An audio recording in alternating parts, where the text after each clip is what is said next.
आज गणतंत्र दिवस मना रहा है और इस दिन भारत के शौर्य की तस्वीर पूरी दुनिया के सामने है। भारत के लेटेस्ट हथियार, भारत की वो सोच जो ये दिखाती है कि किस तरीके से लगातार मेक इन इंडिया स्कीम के तहत भारत आगे बढ़ रहा है।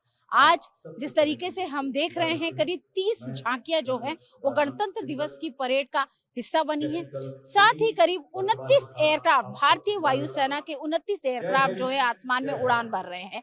ऑपरेशन सिंदूर की थीम जो है इस बार सबसे ज्यादा आइकॉनिक है और हर किसी की निगाह उसी के ऊपर है। Military of department of defence जो है, खासतौर से जो मिलिट्री डिफेंस और ऑपरेशंस पर काम करती है, उस डिपार्टमेंट ने ऑपरेशन सिंदूर की झांकी जो है पूरी दुनिया के सामने प्रस्तुत की है।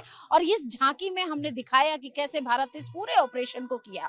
और इस बार का जो गणतंत्र दिवस है वो इसलिए भी खास है क्योंकि ऑपरेशन सिंदूर की कामयाबी के बाद ये गणतंत्र दिवस जो है वो सेलिब्रेट किया जा रहा है।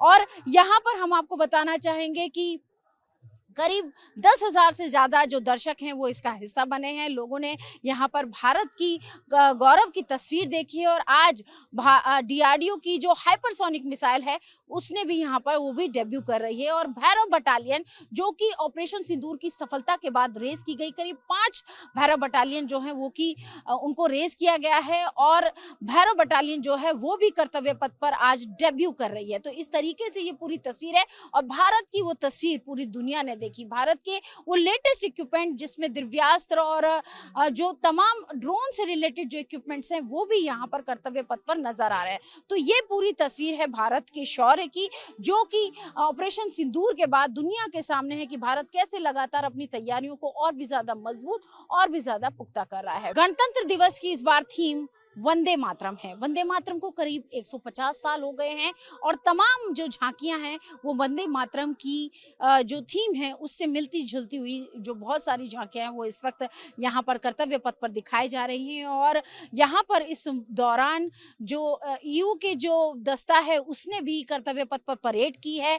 प्रधानमंत्री नरेंद्र मोदी यहाँ पर मौजूद और साथ ही साथ प्रेसिडेंट द्रौपदी मुर्मू को जो करीब यहाँ पर हमारी भारतीय सेना के जो दस्ता था उसने गार्ड ऑफ ऑनर दिया। साथ ही भारतीय नौसेना, भारतीय वायुसेना का भी एक स्पेशल पूरा दस्ता था, उसमें करीब 144 जो जवान थे वो शामिल थे। और भारतीय सेना के करीब 6 जो दस्ते थे वो उन्होंने यहाँ पर कर्तव्य पथ पर परेड में हिस्सा लिया। लेकिन सबकी निगाह भैरव बटालियन और मिक्स्ड स्क्वाड कंटिजेंट पे थी, जो कि पहली बार डेब्यू कर रहे हैं यहाँ पर कर्तव्य पथ पर।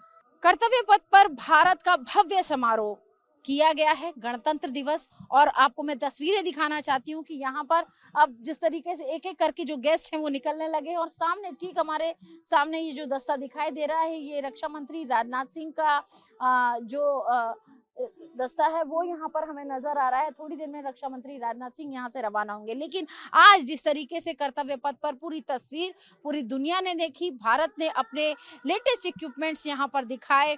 अमोघ, जिसको कि अटैक्स कहा गया है, करीब आपको बता दूं कि 155-52 कैलिबर जो गन है उसने भी यहाँ पर डेब्यू किया। इसके अलावा भारत के ब्रह्मास्त्र और दिव्यास्त्र जो आधुनिक हथियार है वो भी यहाँ पर कर्तव्य पथ पर नजर आए परेड करते हुए। लेकिन खास जो आकर्षण का केंद्र है वो बैक्टीरियन ऊंट, जो कि खास तौर से डबल हम्प वाले ऊंट है, उनको भी देखकर लोग बहुत ज्यादा उत्साहित हुए। और जांस्कर पोनी जो कि लद्दाखी पोनी है वो पोनी ने भी यहाँ पर कर्तव्य पथ पर अपना डेब्यू किया। तो इस तरीके से इस बार बहुत सारी नई तस्वीरें जो है वो हमने गणतंत्र दिवस के मौके पर देखी। और भारतीय वायुसेना के करीब 29 एयरक्राफ्ट ने जो है फ्लाई किया। ऑपरेशन सिंदूर की फॉर्मेशन भी हमने देखी। तो इस तरीके से एक भव्य समारोह पूरे हिंदुस्तान का, पूरी दुनिया ने इस वक्त देखा। वीडियो जर्नलिस्ट गंगा के साथ अंजू निर्वाण, TV9 भारतवर्ष।